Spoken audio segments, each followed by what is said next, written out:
প্রায় ৭০ বছর পর হঠাৎ করেই রাশিয়া আবারও এমন একটি রেডিও চালু করেছে যেটা শুনে আমেরিকা সহ বিশ্বের বড় বড় শক্তিশালী দেশগুলো নড়েচড়ে বসেছে। ইসরায়েল, ন্যাটো, ইউরোপ সবাই চুপচাপ জরুরি বৈঠকে বসেছে। কেউ প্রকাশ্যে কিছু বলছে না, কিন্তু ভেতরে ভেতরে সবাই আলোচনা করছে, কারণ এটা কোনো সাধারণ রেডিও না। এই রেডিও অন করা মানে শুধু একটা যন্ত্র চালু করা না, বরং বড় কিছু প্রস্তুতির ইঙ্গিত দেওয়া। আপনার মনে হতে পারে রেডিও অন করলেই বা কি আসে যায়, কিন্তু সামরিক দুনিয়ায় এর মানে একেবারেই আলাদা। ইতিহাস বলছে এই রেডিও যখনই অন করা হয়েছে তখনই বিশেষ শক্তির ভারসাম্যে বড় পরিবর্তন দেখা গিয়েছে। কিন্তু এই ঘটনার সূত্রপাত আসলে আরও কয়েকদিন আগে।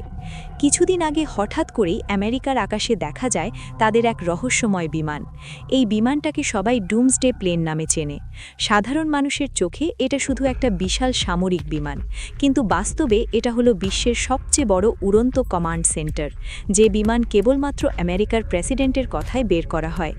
এই বিমান থেকে পৃথিবীর যে কোনো জায়গায় থাকা মার্কিন সামরিক বাহিনীকে নির্দেশ দেওয়া সম্ভব। এই প্লেন খুব একটা প্রকাশ্যে দেখা যায় না, কিন্তু যখন এটা দীর্ঘ সময় ধরে আকাশে থাকে তখনই বিশ্ব নেতারা চিন্তায় পড়ে যান। কারণ এই প্লেন যুদ্ধ করে না, আবার বোমাও ফেলে না, এর কাজ অন্য কিছু। এই বিমানটি মূলত আমেরিকার প্রেসিডেন্ট আর শীর্ষ কর্মকর্তাদের জন্য তৈরি।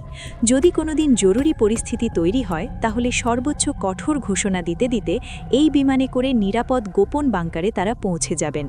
ঠিক এই জায়গাতেই রাশিয়া খুব ঠান্ডা মাথায় নিজেদের চাল দিয়েছে। আমেরিকা আকাশে তাদের ডুমসডে প্লেন দেখিয়েছে, আর রাশিয়া তার জবাব দিয়েছে শব্দ দিয়ে।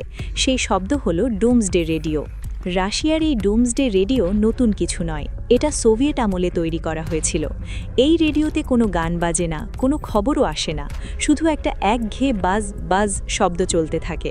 আর এটা চলতে থাকে দিনের পর দিন, বছরের পর বছর। মাঝে মাঝে হঠাৎ করে মানুষের কণ্ঠ শোনা যায়। কেউ কিছু নাম বলে, কিছু সংখ্যা বা কোড বলে, যেগুলোর কোনো ব্যাখ্যা নেই, কোনো ঘোষণা নেই। যারা জানে তারাই শুধু বুঝতে পারে এর মানে কি। এই রেডিওর সবচেয়ে গুরুত্বপূর্ণ দিক হলো এটা খুব সাধারণ কিন্তু শক্তিশালী প্রযুক্তিতে তৈরি। যদি স্যাটেলাইট নষ্ট হয়ে যায়, ইন্টারনেট বন্ধ হয়ে যায়, ফাইবার লাইন কেটে যায়, তবুও এই ডুমসডে রেডিও কাজ করবে, কারণ এর সিগন্যাল কোনো বাধা ছাড়াই হাজার হাজার কিলোমিটার দূরে পৌঁছে যেতে পারে। এখন প্রশ্ন আসে, রাশিয়া কেন হঠাৎ করে এই রেডিও আবার সামনে আনলো? উত্তরটা খুব সহজ কিন্তু গভীর। শক্তিশালী দেশগুলো সরাসরি হুমকি দেয় না, তারা সংকেত দেয়। আমেরিকা যখন ডুমসডে প্লেন আকাশে তোলে তখন সেটা শুধু তাদের নিরাপত্তার জন্য না, এটা একটা বার্তা, আমাদের কমান্ড সিস্টেম রেডি করছি, তোমরা দেখো। রাশিয়া সেই বার্তা বুঝেছে, আর তারা জবাব দিয়েছে নিজেদের ভাষায়। তারা বলেছে, তোমরা আকাশে প্রস্তুতি দেখাও, আমরাও আমাদের যোগাযোগ ব্যবস্থা চালু রেখেছি।